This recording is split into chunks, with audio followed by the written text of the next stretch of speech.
Hello. I'm doing a nighttime vlog. Nighttime vlog. I just got back from open mic at the Kava bar, and it's always a fun time. Played some Fleet Foxes, and then did a little Swedish song, and people liked it. And that was good. That was good for me. It was a good little palate cleanser for the day. And that's something I'm gonna miss about living here is the music. All the music connections I've made and the community that surrounds playing music that I've accumulated. I'm gonna take my shoes off here. Yeah, so I wanted to start opening up about my experience living in Seattle, just in general. Here, let me move this up.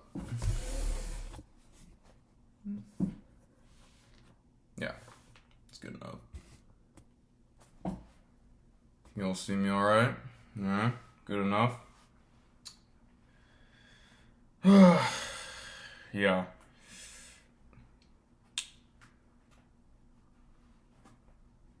So being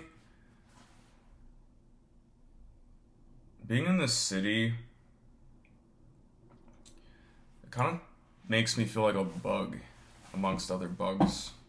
It just turns you into a bug. And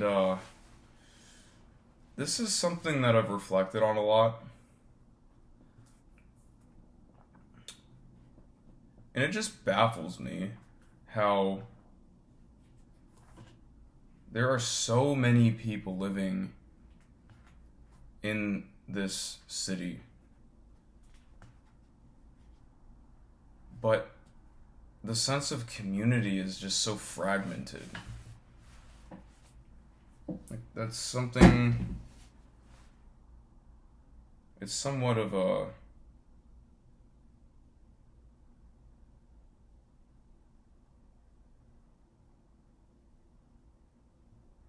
It's really kind of sad. Because I'm sure that there's plenty of wonderful people in the city. And I suppose that it doesn't take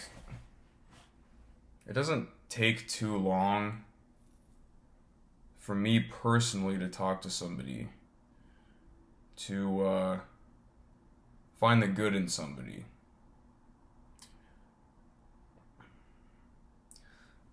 But isn't it weird how closely packed everybody is in a city, but nobody knows each other? Or I guess we have that option of just going about our day. We have our apartment. Like, I have my apartment. We have our job. We have maybe a couple places that we go shopping. Maybe there's a couple coffee shops or bars one might frequent. You might see people there that you recognize. Maybe you see the same people at the park and they're playing with their dog. I don't know. But just in a general sense, it's baffling as a concept that I barely know anybody in my apartment building. But I've been here like almost 2 years. There's one lady that I took a liking to. She was friendly to me when I was moving in. I hang out with her. She hits me up once in a while to hang out. I know the manager, but that doesn't count. I actually live right. I share a wall with the manager. So, other than that, like I don't know this person. I don't know this person. I don't know who's in the apartment this way. You kind of hear things. You can hear them talk. You know, the most you'll get is like a pound on your wall if you're being too loud or something. It's only happened once. I was yelling at my computer one time because it wasn't loading something properly, but I shouldn't have done that. Yeah, I don't know who anybody is in this building. And I think, what if crap really goes down in this place? What if some crazy event happens? Whose back do I have? And who has mine? I can think of a few people that might reach out to me. Maybe.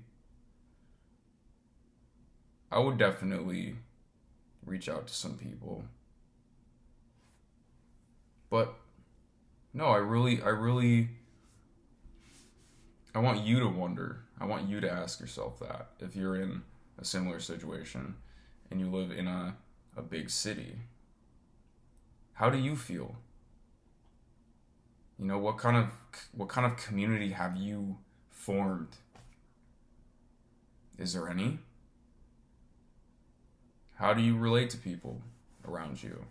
Do you know your neighbor? Do you know your neighbor's name? Do you know what they're like? Do you know, do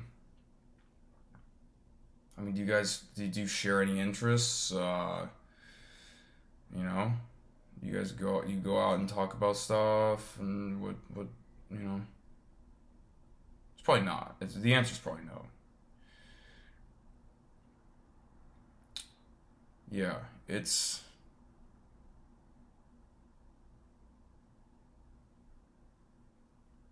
kind of sad. It makes me sad sometimes when I think about it.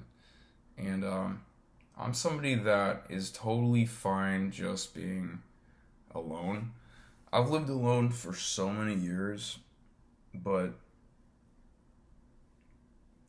just going to the open mic down the street tonight and playing music for people and just socializing with people for a couple hours,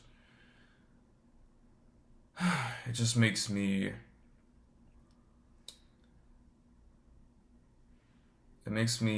feel good. It is what we should be doing rather than being on the internet. The internet's a great tool, but there's nothing that compares to real human interaction. And I guess the thing about highly populated, densely packed cities is there's this, like I said, it's this massive sense of anonymity. I think that's a word. Yeah, that's a word. Where every day I step outside and it's always like this randomly generated, like I don't know who I'm gonna see. It's, I don't know, it's kind of stressful. Like I get a stress response from every corner that I turn, not knowing, am I about to get clipped by somebody on one of those city scooters? Is it gonna be a crazy homeless guy with rabies, screaming and just completely off their rocker? 50% of the time, yes. Yeah, I live in a pretty wild area. It's not the worst part of the city, but yeah, it's yeah. I mean, I regularly fall asleep to some person screaming their head off. It's usually a homeless person. Um, yeah, I feel for him. I do. It's like a mixture of disdain and hope that they figure out their stuff. Can't really help them too much though. I mean, I'm just like I'm just a guy. I'm just one guy. But I'm the sort of person that would like to give every homeless person $1 if I could. I would like to. And back in the day, I was just very much so like that. If somebody asked for $1, I would give them $1 and some weed if I had it. And I would stop and talk to them. It's just that I realized that you can overextend yourself in that way to where if they're not a good person, they just take advantage of that. I have regretted doing that many times where I think, well, if I do good to them, then they will appreciate it. Well, I've given $2 to a homeless person, and then they ask for more, and then they'll ask for like a place to stay, they'll ask for some food. And I don't know why it's annoying to me. I feel bad, but I'm around homeless people so much, and it takes a toll on me mentally to just be around they're mentally ill. They're mentally ill people that cannot help themselves. A lot of them, they don't want to help themselves. I've heard from other homeless people here that tell me there's plenty of housing for homeless people. Like there's programs here that will house homeless at least for the night. They'll give them a place, or a very inexpensive place, like a cheap place to live. And it's nothing special. It's a cat box. It's probably like a little 80 square foot whatever, but it's like a place. I'm not sure what the deal is. Maybe you have to be sober. There's a lot of shelters, for instance, where you have to be sober to sleep there. So if you're messed up on drugs, they won't let you stay there. But a lot of these homeless people, even if they are offered a place, given a place, they'll still sleep outside. They choose to sleep outside. Or like if you give them food, they won't want food. They'll get mad. You know, why? Because, well, they don't want food. They know where food's at. There's plenty of places in the city to get free food. This is one of the, I don't want to say easiest places to be homeless, but it's kind of like Portland, Oregon, where I came from, that general area. There's so many resources for these homeless people, which, unfortunately, the downside to that is that you get what is called a home bum. So it's like a homeless person that will just flock to these cities, and then they just stay there for like 10 years. They just get stuck there because there's free food, there's free shelter, there's churches and centers that'll give them clothing if they need it, or free tents. And then so the little money that they actually do make, whether it's from panhandling or selling drugs or selling stolen bicycles, whatever, guess what? They're just spending on fentanyl. They're spending on fentanyl, trank, weed, alcohol. And so, yeah, that's why I just, I don't give them money anymore. I just don't. I will give them a couple sentences of hopeful conversation. And if they don't like that, then tough. That's all I got for you, man. So, it's a little rant on homeless. It's a tough situation to be in. Being someone who is empath at heart and wanting to help everyone around me and really like sensing the pain in people, it gets to me. It does. I feel like I'm a sponge for the energy in any given area.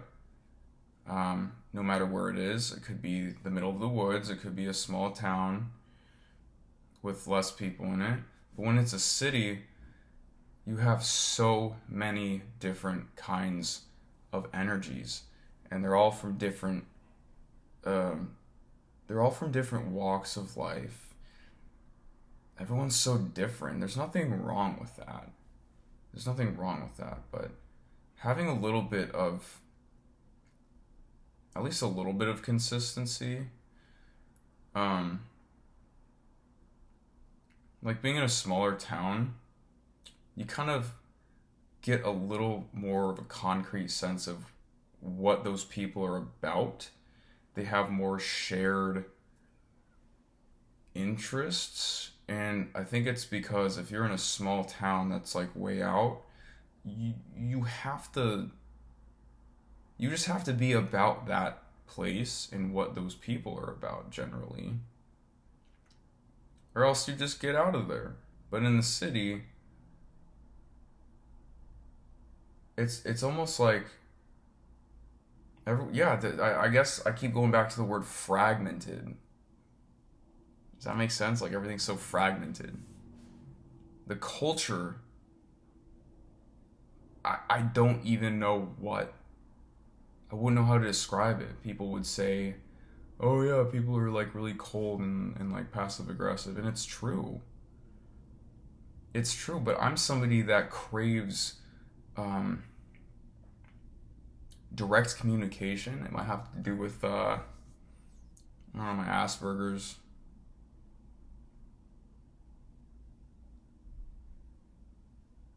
I might get into my whole diagnosis.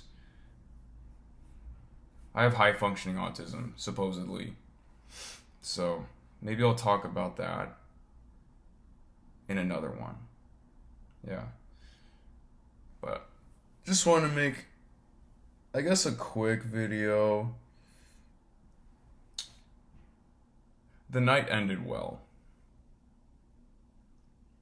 It ended pretty well. I'm going to play a show at the Kava Bar tomorrow. It's going to be good. If I remember to bring my little camera, I might just record the set and post it. So you guys can, tune in on that.